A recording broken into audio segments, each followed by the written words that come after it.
All right, everybody, we're going to be doing chainsaw safety. I'm going to give you a brief introduction to chainsaws, how they work, and how to operate them safely, okay?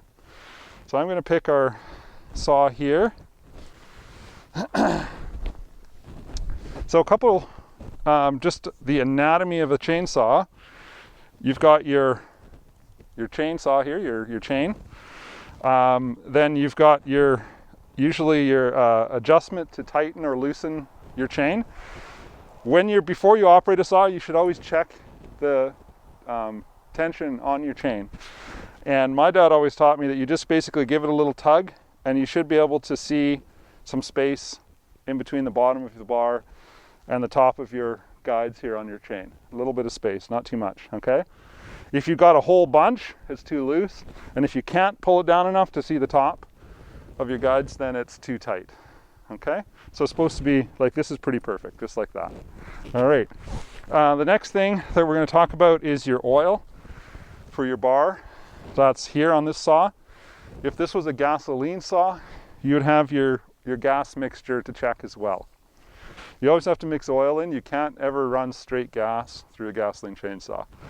To make it a little bit easy, the oil that you mix in is always colored with a dye, usually red or some other similar color, blue. And so when you check your gas, it should be one of those colors, okay? Two-cycle oil, exactly what it's called, yeah. Okay, next part of the saw that's important right here is this guard. And now this is called well, I call it a kickback guard. I'm not exactly sure what the official name for it is.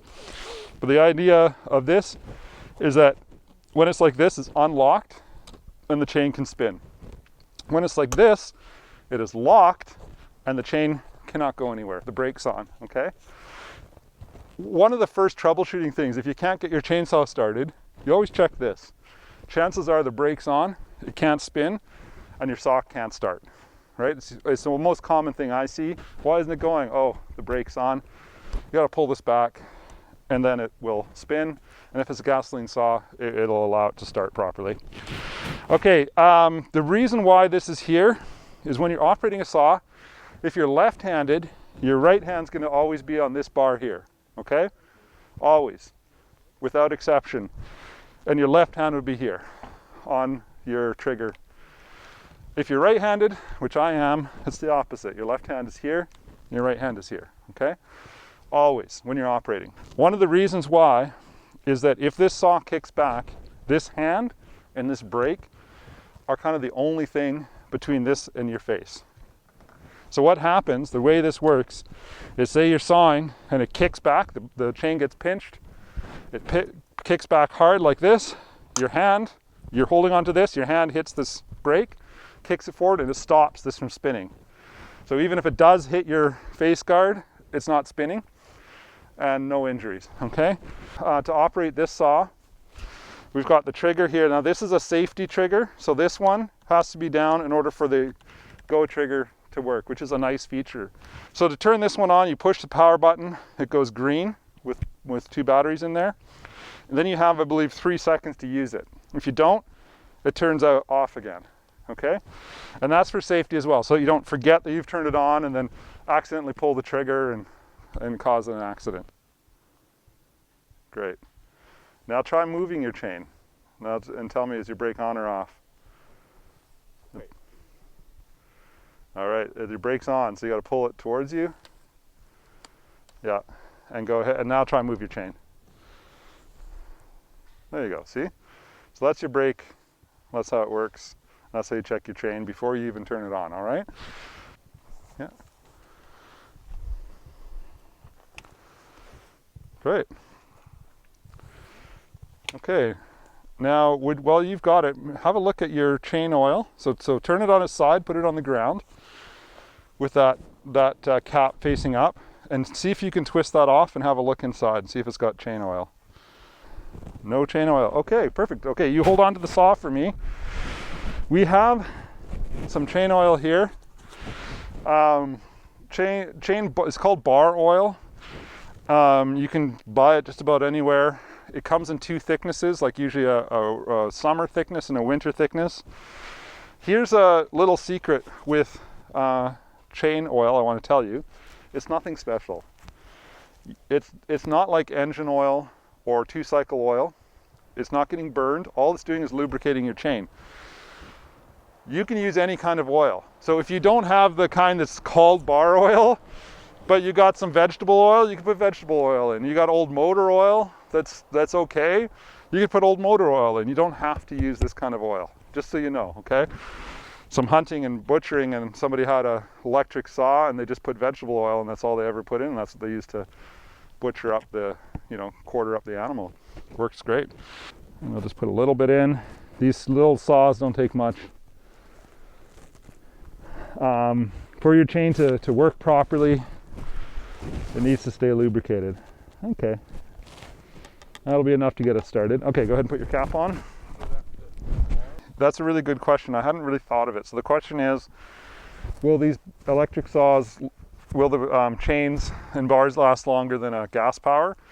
Absolutely yes. Because these electric saws spin so much slower, right? So this saw in particular, the smallest one we have, it has a brushed, so here's the brush, you can change the brushes here on the motor. It has a brushed direct current motor. What that means, so I'm going to turn it on now, is it only spins really at one speed. It's not very variable, see that? Like it's off, off, off, on. Really only one speed. And that speed isn't very fast, but it's got a lot of torque. So we're getting a little off topic, but I'll tell you, when you're operating power tools that are electric, and these are electric, you either have brushed motors, which are the old-fashioned kind of electric, battery-powered electric motors. Then you have brushless motors. That one's brushless. You want to hand that one to me? And I'll show you the difference. So a brushed motor has to run on alternating current.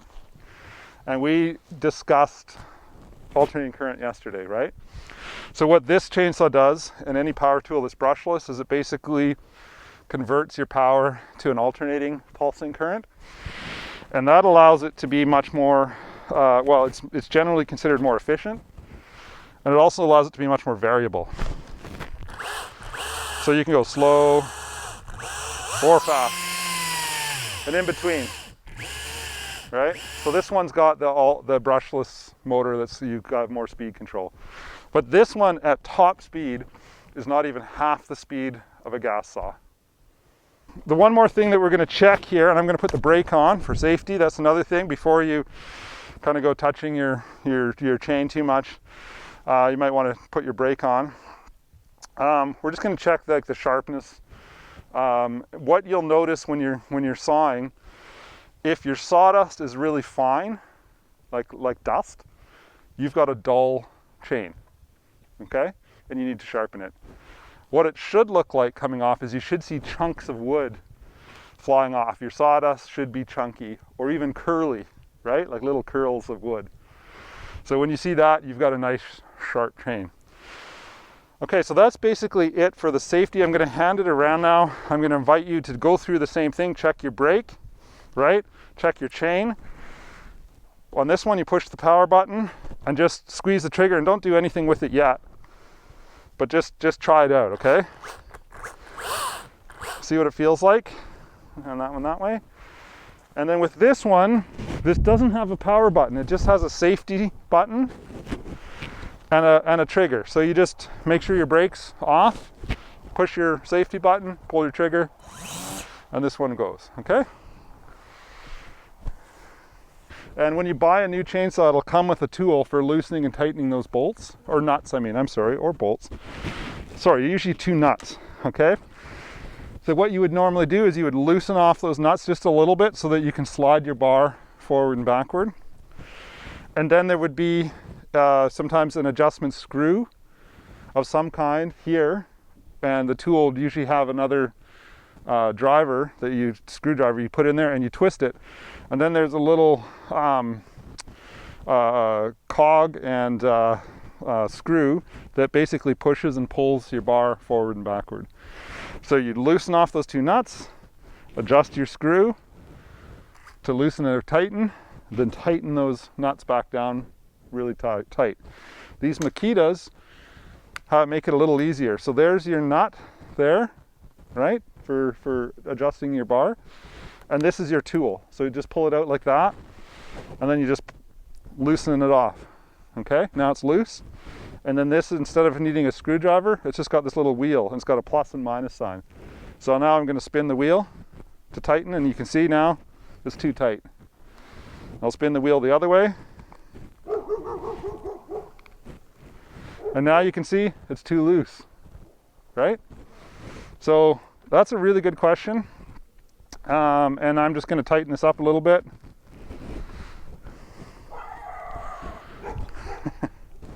Dogs are excited.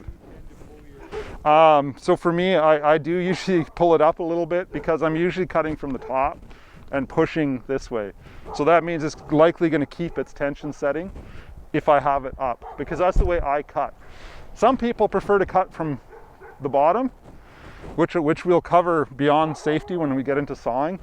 I'm going to teach you 3 different ways to cut a log, right, for firewood. And some people prefer to have that log suspended somehow up in the air, and they prefer to cut from down below like this up towards them. And what I'll say about that is it's really your preference. As long as you're safe and you understand the physics and how wood pinches, that's what then you can just sort of choose your favorite way to cut, okay?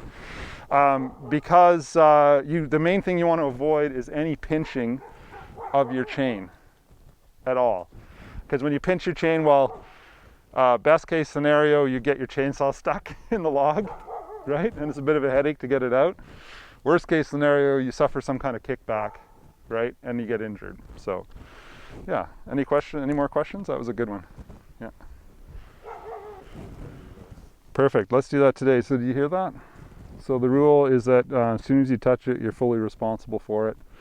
And part of that responsibility is leaving it fully serviced and ready to go for the next person. So you're going to check your oil, check your batteries, clean this out in here, and make sure the chain's sharp.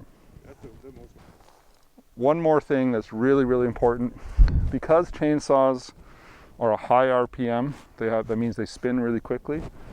You need to keep anything that might get caught in the chain tied up and away from you. So if you have long hair, you have to have your hair tied up behind your head at all times. If you have jewelry, you need to take it off or tuck it in.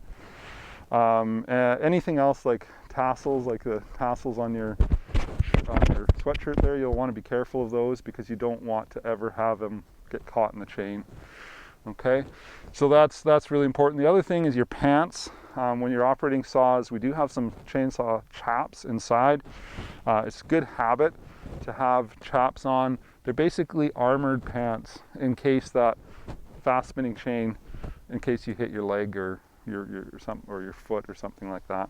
Steel toe boots are also a normal thing when you're falling operating saws. Okay, so very, very important to be safe with your gear. One more thing too, sorry, there's always one more thing, isn't there? Eye protection, head protection. We have the ear, eye, and head gear for operating saws. So eye protection is so critically important because you only have 2 eyes, and chainsaws, especially those gas ones, are notorious at kicking stuff up towards your face. So you got to have eye protection on when you operate a saw, all right?